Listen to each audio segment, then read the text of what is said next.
Brad, please, let's get out of here. For God's sake, keep a grip on yourself, Janet. But it seems so unhealthy here. It's just a party, Janet. Well, I want to go. Well, we can't go anywhere till I get to a phone. Well, then ask the butler or someone. Just a moment, Janet. We don't want to interfere with their celebrations. This isn't the Junior Chamber of Commerce, Brad. They're probably foreigners with ways different than our own. They may do some more folk dancing. Look, I'm cold, I'm wet, and I'm just plain scared. I'm here. There's nothing to worry about.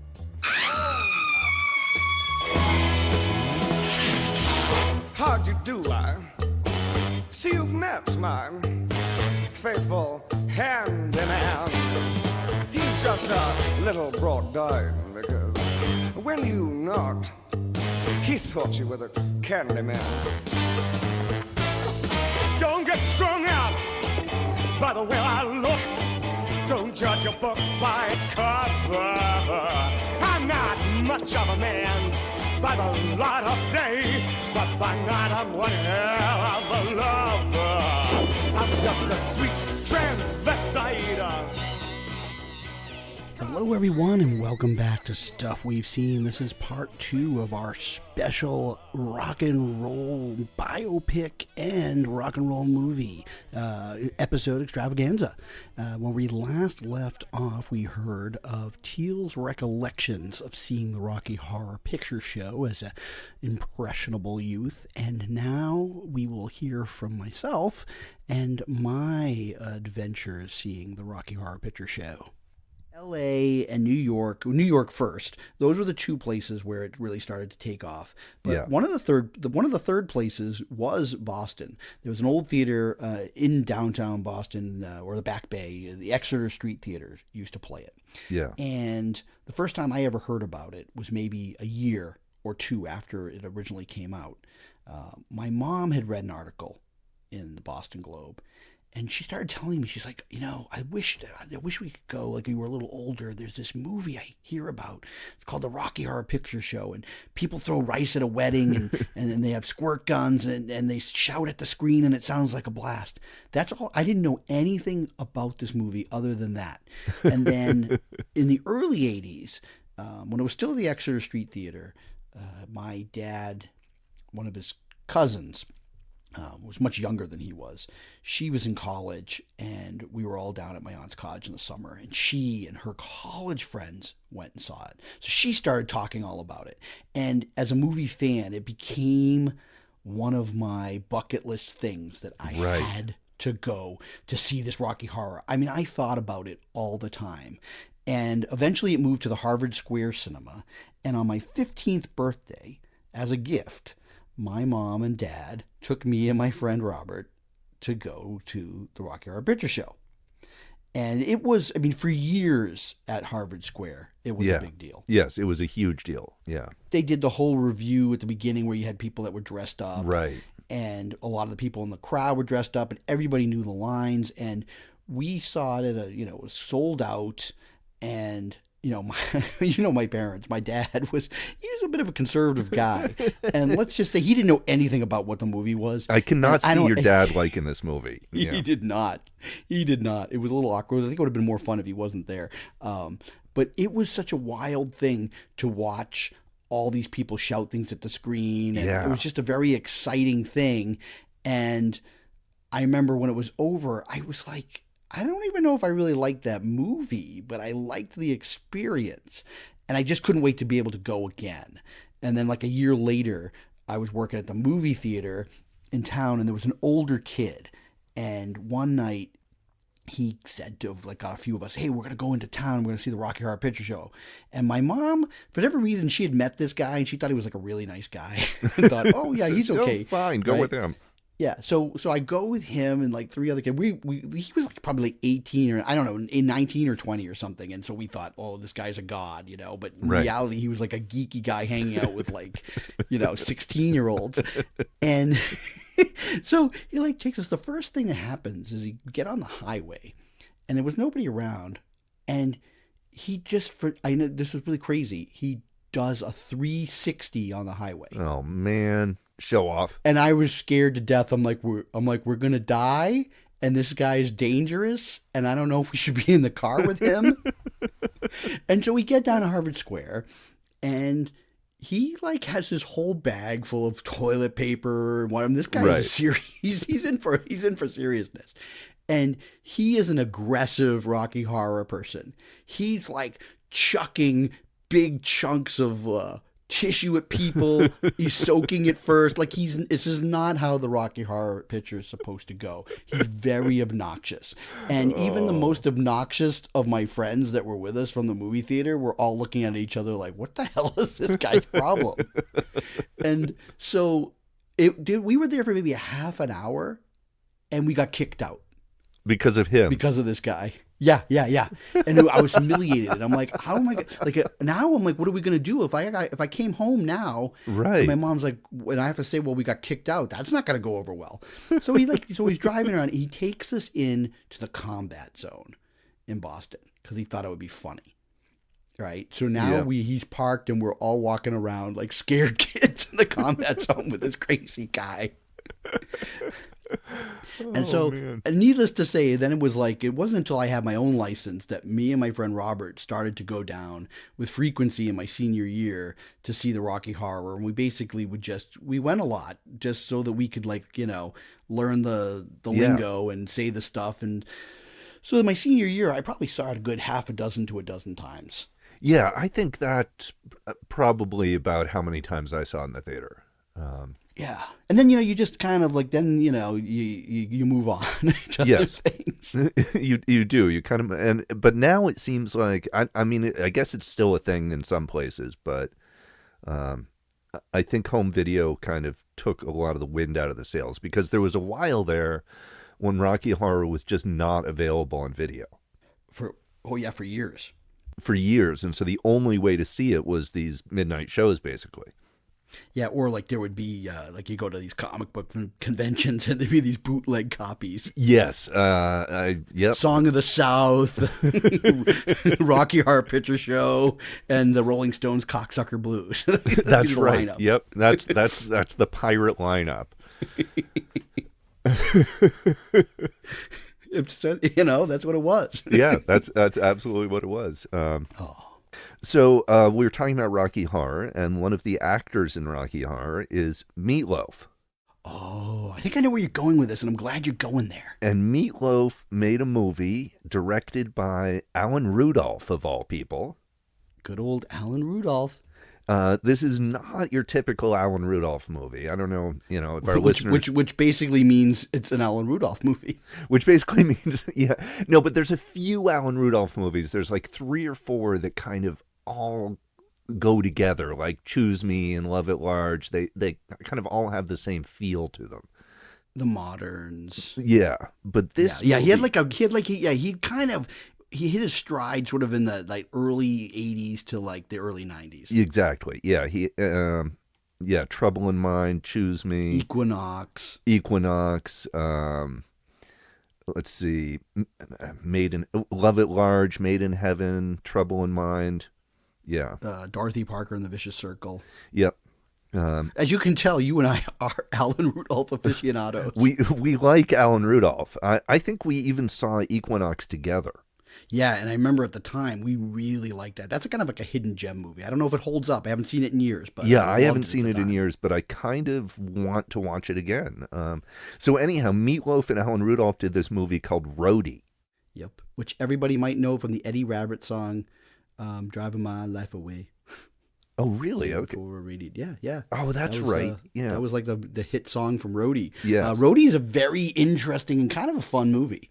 Yeah, it's definitely a sort of a rock and roll spirit kind of movie. It's about a guy who just wants to be the greatest roadie ever. And who else? Who doesn't? And who doesn't? But he's also kind of like a genius. He's some sort of savant with electronics, and that's right. And it's just sort of an outrageous, over the top comedy, sort of silly comedy. It was designed for the drive-ins, basically. It was designed for the drive-ins, and it's a great drive-in movie. I like this movie. I know it doesn't have the greatest reputation, but yeah, it definitely is on my rock and roll list, high up, actually. It seems like there are certain filmmakers that just gravitate towards the rock and roll biopic. Yes. Taylor Hackford. Taylor Hackford, definitely. He is the director of a few different movies, like Against All Odds, but just not a rock and roll movie. But he also did Officer and a Gentleman. But he produced La Bamba, which is actually one of the better rock and roll biopics. Yes. Which is an interesting choice because it told the lesser known of one of the people that died on the same plane crash as Buddy Holly, which is Richie Valens. Was there ever a Big Bopper movie? There was not. The Bop. No, there was not a Big Bopper movie to my knowledge, though the Big Bopper does show up in La Bamba. And what was interesting is that, here's a time where they weren't making a lot of movies about, Latino culture. And this film does explore that. And he actually took an extra step where the film was actually shot twice. Once with English and once in Spanish. Okay, so they just did every scene twice. Yeah. Yeah, they did. I thought that was a very interesting approach. Again, maybe this is just because of Taylor Hackford's personal history or something. He made this film called The Idol Maker. Which I have not seen. It's really weird. I have, but it's been years. And this is the strange thing. It's based on a music producer named Bob Marcucci. And he's the guy who discovered Fabian and Frank Avalon. So that's already a weird thing to do a biopic on. But it's only loosely based. They basically changed the name. So it's a very strange movie to make a film that you're not even using the actor, the performers, and have a fake Frankie Avalon and a fake Fabian. It's just a very strange movie. And then, of course, Taylor Hackford also did the Ray Charles story, Ray. Yes. And I feel like Ray has fallen into that. This is the way musical biopics are now. There's an incident at the beginning that haunts the child. Yes. And then makes them a tortured soul later. And then they get involved in drugs. And then they beat drugs at the end. Yes. The demons are exposed. Walk the Line was very similar. Walk the Line, totally the same movie. I mean, it's amazing that they keep making these, even though they all have the same story, just different music. Yeah. I mean, it's a formula, and people seem to like it. But that's why I like movies that are a little bit different. One movie that's way different, and it was interesting. It was one of those that they just didn't have the rights or couldn't afford the rights to the music. Right. So they instead focused on the group before they were famous. Oh, you're talking about Backbeat. I'm talking about Backbeat. Yes, the Beatles movie. And I like films that they decide to just look into one little select part of the story. And that was before they became famous. Yeah, and it's Stu Sutcliffe, right? Yeah, Stu Sutcliffe and John Lennon. It's primarily about their friendship. And their friendship with the photographer in Germany. Was it Astrid that's right. created their look. And so they don't have any of the Beatles songs. It's just kind of like songs that they might have performed while they were in Germany. Right. It's not a very high energy film. And I think it's kind of forgotten. It's not shown a lot, but I just kind of like it because I'm just happy that it exists and they didn't try to do too much of the Beatles story. Yeah, I liked it at the time. It made me just think of that Across the Universe movie, another Beatles. See, I like that, and it's funny is that was the film I was thinking that parts of Rocket Man reminded me of was Across the Universe. Yes, I can see that. Well, it's like a rock musical in a way. Yeah, with Julie Taymor, kind of just. Yeah. I mean, it's a visual feast, right? Now, where would you put a movie? Since we're talking about rock musicals, where would you put a movie like The Wall? Ooh, now that's a good one. That's sort of the rock opera, and there's that's a whole subgenre, right? So you have films like Quadrophenia that they attempt to kind of take a rock album and then put it on screen. Yes, I really love Quadrophenia, and The Wall is great. The Wall is great too. Yeah, but it's interesting. Yeah, they're rock musicals basically, and there's a movie, by the way, and I'm sure. I don't know. I can't be sure because you saw a lot on video from the video store, but did you ever see The Wall in the theater? Again, this was a movie that this guy Russ would play at the Colonial Theater on a fairly regular basis. Yeah, the 80s, that was kind of a big midnight movie. It was a big midnight movie, and my friends loved to go see it. Yeah, so I saw that a couple times in the theaters. He tended to play, like, he played Ziggy Stardust midnight one time. You know what was another movie that they used to play a lot at midnight? It was another movie that notoriously played in Cambridge for like 3 years straight in the 70s. And it was probably because of the heavy Jamaican population in Cambridge. But it became a cult film, was The Harder They Come. I can't believe I didn't have that on my list. That's a great... I wrote it down. I was like, thought about it late. Yeah, I love The Harder They Come. It took me years to watch it. Like, I knew the album, like everybody did, the soundtrack, way before I knew about what the movie was about. And the movie is really strange. It's really strange, but what it's really great is it feels like a documentary, like you were just dropped into Jamaica in 1972, and this is what it is. It's a very immediate film. But at the same time, parts of it are really immediate and almost documentary-like, and parts of it are surreal. Yes. Where it actually, separates itself from reality and becomes sort of magical. Yep. So, The Harder They Come, again, why that's a rock and roll movie is that it's a film where literally it helped popularize the Jamaican sound of rock and roll to mainstream America. I mean, that soundtrack is one of the key soundtracks. Yes, absolutely. Yeah. Hugely influential. And it's just, it's a movie that I can't really highly recommend because it's not that easy to watch. Well, for movie fans, it is. It's a little hard, but what I'm saying is it's not just sit down and watch. I like the movie too, but it's it's shot on like really awful, grainy film stock from another country. Exactly. I don't know how they made film back there, but it was just yikes. So it's just super gritty. It's super gritty. Yeah, you just got to know what you're getting into, and it's a little bit of almost just a view into another time and place. Yeah, for most people, just stick with the soundtrack. Yes. Yeah, the movie is for the completionist. I don't know. I mean, we're so far. Oh, sorry. Go on. We're so far out of our subgenres at this point, or we're just covering like 6 different subgenres. Well, if we were really doing our job, we would ahead of time pick a specific set of films that adhered to the subgenre, and we said we're going to just do these and nothing else. But that's not us. That's not how we do. We could have broke this out. We could have got 5 episodes out of this. Instead, we got one like sort of half-assed episode. No.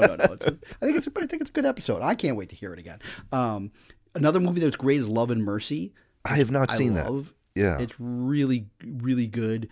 Kind of tells you the Brian Wilson kind of what led to his breakdown, and then kind of his sort of redemption. But there's 2 great performances in it. Paul Dano playing the young Brian Wilson, and John Cusack, which I think offline we were talking about what the hell's happened to that guy. But occasionally he does a really good performance, and this was one of them. Well, he's a good actor. He's just made some poor choices.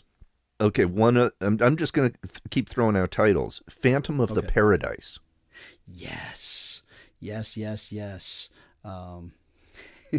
crazy movie. It's Brian De Palma. Yeah, it's Brian De Palma doing a musical with Paul Williams. and debut of Jessica Harper. Yeah, and I would say if I was going to double feature it, I might put it with Streets of Fire. Ooh, I am going to go with Ken Russell's Tommy. Oh. Yeah, we haven't even gotten to Ken Russell and his musicals. Like The Music Lovers, which is a movie that nobody has seen. I have seen. Literally, I went my freshman year. I was on campus at USC, and I was supposed to see Women in Love. And they're like, we didn't get the print for that, but guess what we got? We got The Music Lovers. And I sat to watch the whole thing of that, and that was this bizarre version of Tchaikovsky. So right. We're really going back into musical biopics. But Tommy, man, now that is insanity. Yeah, okay. Yeah, that's a good double feature. Yeah. So Phantom of the Paradise, I'm going with that and Tommy. Okay. Quadrophenia, I'm going with Rude Boy, which is a very similar approach where mix in the music of the Clash with a guy who wants to kind of be a roadie for the Clash. Right. Yep. Interesting. Yeah. So the Clash is in it, and they play sort of like a fictionalized version of themselves, and the actor is so annoying that they all hate him. And basically, in real life, they all hated the guy because the director told him to be a real jerky ass. Really? Oh, yeah. So he basically plays this really, and he hated it that people hated him. Like afterwards, they'd be like, "Oh, you're the biggest," and he was like, "But I'm just being an actor." He's so good at it that you would think he's just a kid that was hired to be like in a documentary of the Clash, and you'd never understand that he was acting the whole time. Okay. So that's worth checking out just to see this guy's performance be a total dick and then know that he was basically directed to do it that way. That's hilarious. Yeah. So that's a little bit like Rock and Roll High School, where you have the band playing a fictionalized version of themselves. Yeah. See, we're breaking it now into the genres. We're going to come back and like organize. So we have Rock and Roll High School and then Rude Boy. Quadrophenia is a little different because it's just telling the Mods Rocker story right. with the Who as a backdrop. But then the characters that they talk about in their rock opera are the characters on screen. It's like, it's very meta. It is very meta. But I think there's something in the rock and roll spirit about that, right? This, I mean, we haven't even talked about like the Beatles movies. Ooh, yes, right. Oh my God, how did we do rock and roll? We just said about the '60s and nothing, but like we see, what a bad job we've done. Now I've you just blew my mind. We didn't talk about Hard Day's Night and then Help and Magical Mystery Tour. Oh, yeah, man. and Hard Day's Night is probably one of the most influential. It's influential as a movie, not just a music movie. Oh, it's so good. And you know what? For years, and I feel like we've had this conversation offline, but for years, most of the copies you'd watch on TV, it was really hard to hear what the hell they were saying. Yes. Because they talk in, pretty thick Liverpudlian accents, but Criterion has an edition. It may not be on the Criterion channel right now, but I have the actual Blu-ray. Yeah. And the print is so gorgeous, and you can hear everything they say. It makes it so much funnier. Yes, when you it hear is. Everything they're It saying. is hilarious. It's actually my 6-year-old daughter's favorite movie. Oh, I wish I could get my kids to sit down and watch that. If given a choice of what to watch, she'll pick it. She's seen it probably 14 times. I love she keeps. I love Ringo's sad day moment. Yes. When Ringo gets to go walking around and he's kind of glum. Yeah, I mean, it's funny though. That they're so appealing to a kid, right? There's something. That's the thing is, yeah. They're so playful and so fun, and not like regular adults. And so for a kid seeing them, it's sort of like, oh wow, these people are really fun and hilarious and having fun going about their lives. The movie is so. Well, it's shot like a documentary, but it's not staged like a documentary. We know now, but I bet you kids growing up at the time had no idea that the guy who plays Paul's grandfather isn't really his grandfather. Exactly. You know what I mean? Yeah. Like people don't know. They don't tell you really that it's not, and it's just done in such a way that you would have no reason to think otherwise. You right. know? He's very clean, isn't he? He's a nice old man, isn't he? He's very clean. Well, yes, he's very clean. I know. Now we're just laughing, and people are like, "I haven't even seen this movie. What are they talking about?" And I'm just glad okay. Well, if you haven't seen Hard Day's Night, you have to. I mean that. Oh, it's a staple. You got to. There's a few movies that we've talked about that are sort of required movies, and I would say Rocky Horror is one of them, and Hard Day's Night. Yeah, Hard Day's Night was one of the first movies I was shown in a class in my first semester in film school. Really? Yeah. It was a class called The Language of Film, and it was, just about cinematic grammar and things like that. And the first film that was shown was Hard Day's Night, because it has so many examples of different filmmaking techniques. literally the studio that greenlit it and everything, and they wanted to get out in theaters. They literally wanted it shot and in theaters before their flash in the pan Beatles disappeared from teenagers' register. And instead, it not only enhanced what was already turning into like, you know, an entire cultural moment, but the movie itself was brilliant. Yeah, it's brilliant filmmaking, and it holds up as a movie, not just a Beatles movie. I can't say the same as much as I like it. Is for Help. Is for Help. I like Help, but it really kind of... Though that's not easy to find. I mean, I guess you could buy it or something, but like they don't show that. I'm waiting for maybe Criterion to pop that up, because that would be great. Because I'd like to revisit that. It's been many years since I've watched it. Well, I, of course, you know, the Hard Day's Night thing with my daughter... We did have to watch all the Beatles movies. Even though it's like just like a little TV special, as a time as a kid, I got to go to like a Beatles little mini marathon in Harvard Square and got to see Help and Let It Be and the Magical Mystery Tour. Yeah, which we just shouldn't talk about. But see, as a kid, though, I liked it. It really is just nothing more than a collection of videos. And as a kid, I was obsessed. I had that album. It was the first of the Beatles album that I purchased with my own money. And so I had that storybook, and I didn't know that like it was a movie. For some reason, I just looked at it as like pictures from a storybook. So when there was like a movie, I wanted to see it, and I enjoyed the heck out of it. Now I have seen it in recent years, and it's not very, very good. It's not very. I mean, Help is basically a collection of videos too. Yeah, there's a little bit of a story, right, where they're trying to steal the special ring off of Ringo's finger. There's a story, but the story just kind of breaks down at times, and they just sing songs and run around. You know, it's funny because we were talking about these, we started talking about biopics and kind of a formula. Here's one, before we end up wrapping this up, that I think is an excellent film. Even if you're not a fan of the band or anything, it's a top-notch way to approach a musical biopic, and it's Control. Which I have not seen. It is so great. It's the story of the lead singer of Joy Division, who killed himself very young. But again, what it does is it takes more of a working man's approach to the story, that these people weren't just these, showing a moment of them being a kid getting introduced to their first instrument and then suddenly hitting it big and then having a downfall. Right. It was more about, hey, what do most bands, how do they get together? They're a bunch of friends and they may have jobs. Oh, and then they actually go and make music and somehow it gets a little popular. Like that's kind of the approach of this movie. Right. It's a little more low key. It's presented in black and white. And it has a great central performance. And it's a cool approach to making a biopic. And on that, have you ever seen 24-Hour Party People? No, I haven't. That is also another interesting biopic because it also covers a little bit of Joy Division, but it covers the guy, was it Tony Stewart or Tony Sheridan or something? And he started the record company that signed Joy Division and the Happy Mondays. And it's a really, Michael Winterbottom directs it, and it's just a weird approach. What I like though is, it's a fourth wall breaking film, right?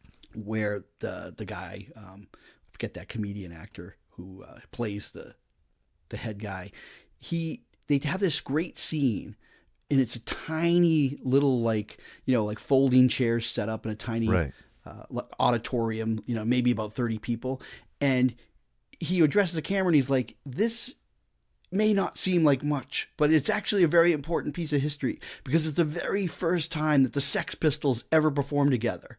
And suddenly you're taken in this moment and it kind of shows you like what it really looks like when a group first performs. Right. And it's very interesting because that's kind of the approach that it's taking. And instead of these big sort of glamorized Hollywood setups, you get something a little bit more raw and what it's probably really like for a band. There's all sorts of these weird oddities out there that people can search out. Okay, I've got another weird oddity for you that this reminded me of. Okay. The Great Rock and Roll Swindle. Well, yeah, that's it's a very weird kind of documentary of sorts that's based on the Sex Pistols, which you could pair up with Sid and Nancy. Exactly. And then, okay, another subgenre here. Give it to me. is typical biopics that follow the biopic formula, but that are about fake bands. I'm thinking of Okay, give me. That Thing You Do. Yes, right. Yeah, that really does follow the formula. You're right. But Yeah, it's a fake band. Totally follows the formula. Rockstar with Mark Wahlberg Okay, yes. follows the formula. I would even put Almost Famous in this category.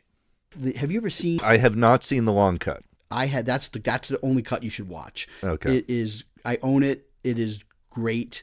It is. If they honestly, if the producers hadn't effed it up and they let Cameron Crowe do that version, that film would have definitely been nominated for Best Picture. Okay. Director. It's really good. As a matter of fact, it's just one of those few times where a director's version, all the things that are put in there, they just make sense.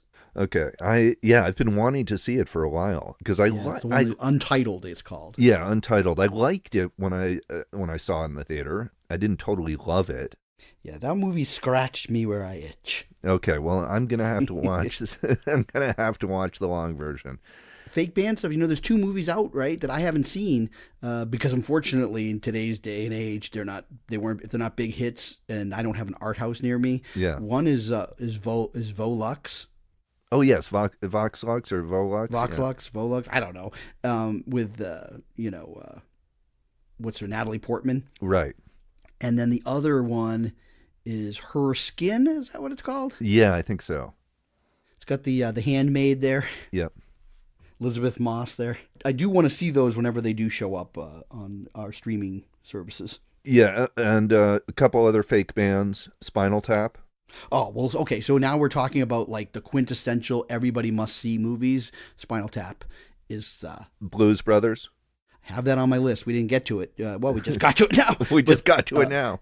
But in Spinal Tap, right? That's one that I feel like every podcast would talk about. But here's the one thing is, I'm one of the few people I can actually tell that I saw it when it was in theaters, right? For its first go around. I sort of had my eye on it. It was this, read about it and it got great critical reviews. And movies like that usually debuted in Boston first as exclusives, and then if it was popular enough, it might trickle down into the suburbs.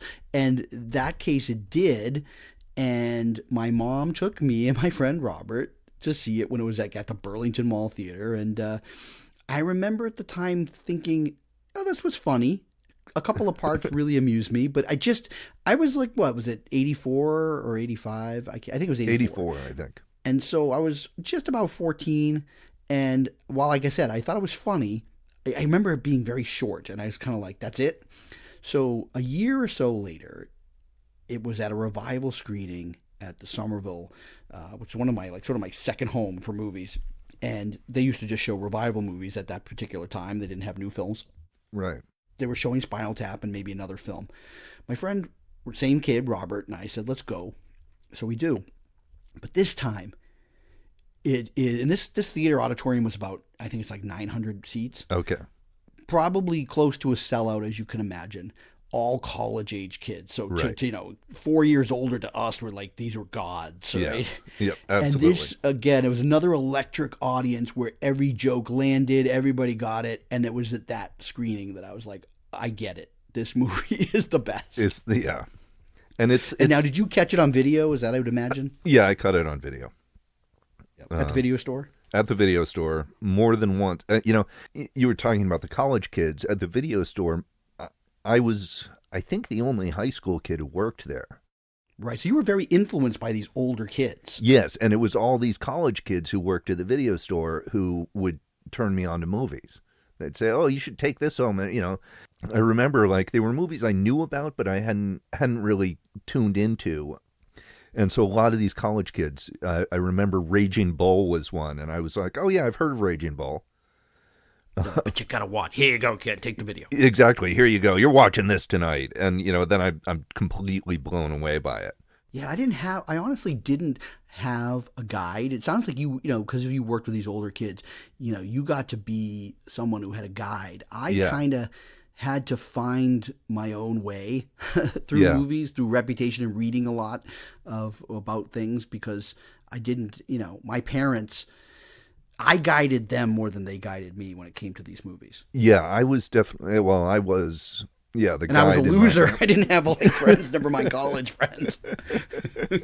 You know, and then when I worked at the movie theater, right, they were all like high school kids, except that in the summertime, the beginning of the summer, this magic thing happened where the college kids came back. Right. And I remember the first year I worked at the theater in '86, and that season happening, it was like May. Suddenly, all of these kids looked like adults to me. Right, They were right. just college kids, but they were all coming back, and I didn't understand. I'm like, who are these strangers coming into my environment? It's like, oh, these are the gods that we hush tones. These are the college kids, and we worshipped them. And they ran the show, and they understood that we worshipped them, and they played like a role. Of course. And then several years later, when I was in college, I had stopped working at the theater for like a couple years, but then I needed a job, and I got a job back when I was, my sophomore year of college or something. Yeah. And then I was the college kid, Right. And it was the reverse. All these teenagers that worked at these young ushers, they worshipped me. And it was the funniest thing. They like literally anything I said or you got to do, or I made like these jokes, or I kind of created my own like memes from like movie lines and stuff. They worshipped. What can I do for you? Can I sweep the lobby for you? Whatever you got to do. Hey. Like they just hung on you because you were the college kid, and they worshipped you. When you came back at Christmas time, it was like, James is back. I never got to that point at the video store. I really Because you were gone, right? I went away to college and I didn't come back, and I really wish that I had gotten to be like the elder at the video store and introduce. Well, actually, no, I did. There was a high school kid at the video store at one point, and I introduced him. He was kind of this punk kind of kid, and I introduced him to A Clockwork Orange. You introduced him. Yes. I introduced him to it, and he really did not want to watch it because he was afraid that they have those funny accents. And funny. And I was like, I just said, dude, just take it home and watch it. And the next day he came back and he said, this is the best movie I've ever seen in my life.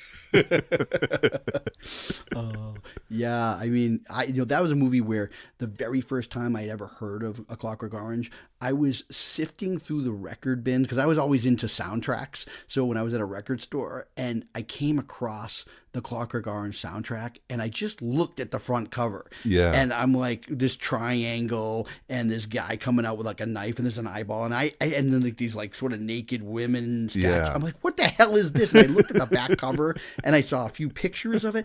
And I'm like, I didn't know what it was. But like I made, that was the brilliance of Stanley Kubrick, Yeah. is that he understood like iconography and typography, and all Yes. of these things could emblazon themselves in your brain. So the images of Clockwork Orange stayed with me before I knew what the hell it was. Yeah. And of course, because it wasn't a movie that could ever play on regular TV, like even on Right. late Yeah. night or anything. No, you're not seeing it. And even then, they would never play it on cable. Like, there was just no way I could see this film until the video stores came along. And my parents, my parents had never seen the movie, so Right. they didn't know. And I was like 14. I was the only kid that had a VCR. So naturally, like when that thing showed up at the video store that we were going to, I was like, yeah, I want to watch this movie.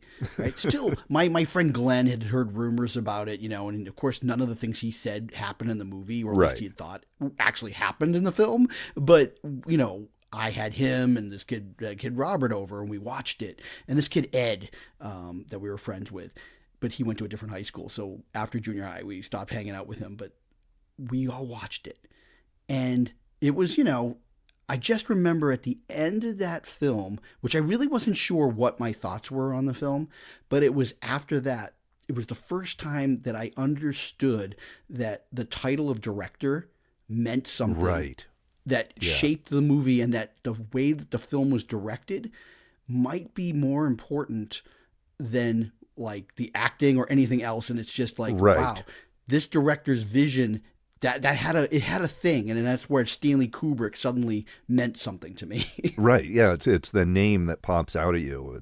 Yeah. And that's when I was like, you know what? Maybe I was like into films. I wanted to be a film reviewer and stuff. But afterwards, I was like, I think I want to make movies. And it literally was after watching that film, that was the reaction I had, was I think I want to make the films. Yeah, I get that. So again, it was just it was a film that just has, whether you like it or not, whatever it creates a reaction in your brain after you watch that movie. So that Okay. has nothing to do with rock and roll. We've gotten a little off topic here. So listen, the listeners, if you like this episode or episodes, I think it's going to be, but you're like, I'd like them to spend more time talking about A, B, or C. Well, send us a message at Jim and Teal. Feedback at jimandteal. Yes. .com, and tell us, and we will, consider it, or just get in touch with us. However, you usually get in touch with us. You whether can it's leave text comments on the website. You can text us. You can Facebook message us. Whatever needs to be done. Yeah, we have a website, people, in case you don't know, because sometimes, like, if you're already a subscriber and you just get the episodes, you may not realize that we do have a website. It's stuffweseen.com, and we, sometimes we put different content up there. We got the Willennial, he writes reviews and sticks them up on there, which we're always looking for more content. So, by the way, if any of you are savvy with the words and you want to contribute a review or something, let us know. Yeah, we're definitely interested in people's film-going experiences if you want to share those with us. Yeah, or, we do have guests on the show, as you know. Yes. Last week we had our good pal Michael, and, if you are desperate to hit the airwaves and you have something to say about films, you get in touch with us and we'll get in touch with you, how you can be on part of this extraordinary experience. We'll communicate, yes. I think we should wrap it up, though. Okay, I know. I'm having, it's a good topic, and I enjoy it. So basically in theaters now, I don't think it's doing super well, so you might want to catch it soon as Rocketman. Yeah, I think it did okay, but for some reason, I don't know. I guess everybody really loves Queen, and which is why Bohemian Rhapsody.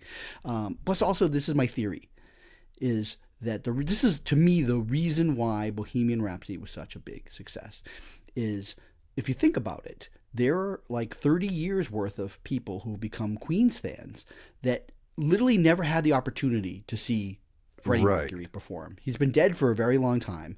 And I take that for granted because we lived in the time when Freddie Mercury was alive. And I remember when these songs were on the radio for the first time. And people want to feel like they could see him perform. And that is the magic, and I still will give that film credit. Right. That's what Rami Malek and why he got an Oscar, is that for 2 hours, he gave people a chance to experience Freddie Mercury, and when he performs, that's when the movie is really on fire, especially during that concert. And he puts a lot of energy, and it does cross that magical wall of believability where you do believe that Freddie Mercury is alive, whereas in Elton John's case, people are like, well, he's still alive. I don't necessarily need to see his story. Right. I mean, it's just something about the fact that the artist is still alive and everything was okay, whatever. So there's not as much immediacy. Yeah, I think that's true. That's my theory. I think the other thing is that Queen is, I think, more popular than Elton John right now. And not because not because of the movies, but like on classic rock, I don't know. There's some Elton John songs come on the radio, but I would say Queen songs I hear more frequently out in the world. Yeah, I mean, okay, parting words here. Parting words. All right. Yeah, I have two, and I'll see if you have any. Okay. What would be your choice? What should be the next rock and roll biopic? What's a band or an artist that you'd love to see their story? The Ronettes. Okay, the Ronettes. I'm not greenlighting that movie because it's not going to make any money, but that could be very interesting, especially in dealing with the crazy, maniacal Phil Spector. Yes, that's exactly Phil and Ronnie Spector, I think, would be an interesting story during that era. Yep. And yeah, that whole area of the Wrecking Crew, etc. So, all right. So I think that's interesting. They're not going to make it, but it's interesting. Well, it wouldn't have to just be the Ronettes. It could be a Wall of Sound movie. Yeah, I like that idea. So that's a cool one. Here's my two. Mamas and the Papas. Okay. Because there's a lot, like it would be great to have a real, like a behind the scenes type of story because it is an epic story and it's really crazy.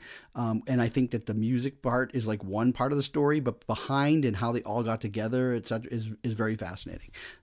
And then two, Fleetwood Mac.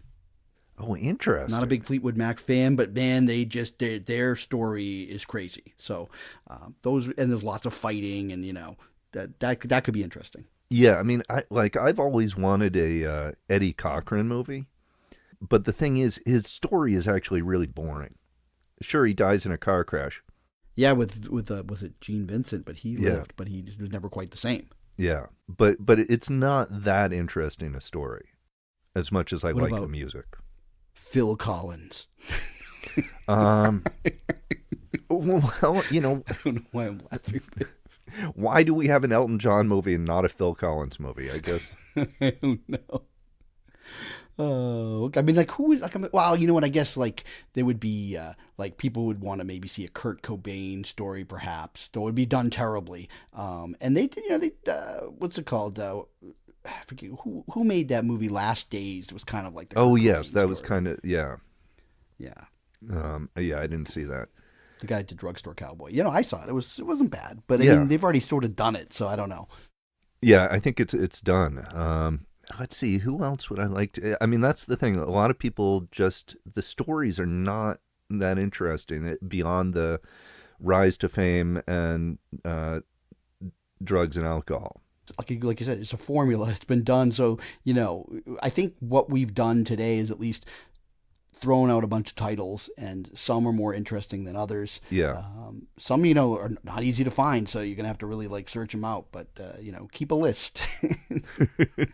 And I'll be doing when these episodes come out, because now it's going to be episodes. There's no way. I'm not going to be able to cut this down into one episode.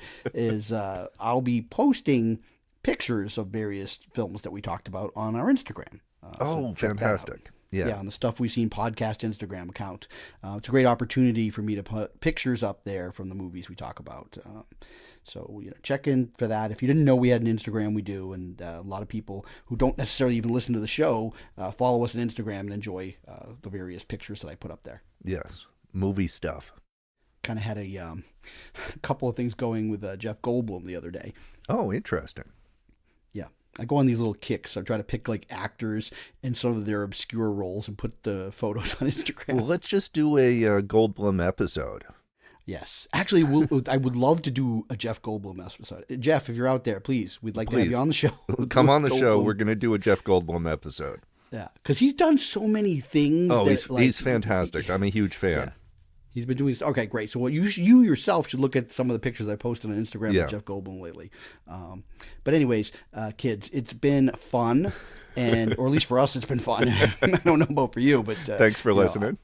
Yeah, and again, I'll have to do a different exit for whenever I decide to cut this episode in half. This will be the end of the second episode that you're listening to now.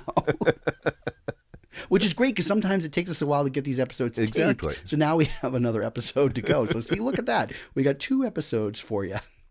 And we'll be back again. I think we will, right? Yeah. We will be back again. Keep listening. Yes. I'm not going to even tell you what we're going to talk about next, because I'm afraid then it'll curse us and you won't watch the movie. But we got something cool for you in the next episode. So stay tuned. Okay. Thanks, everybody.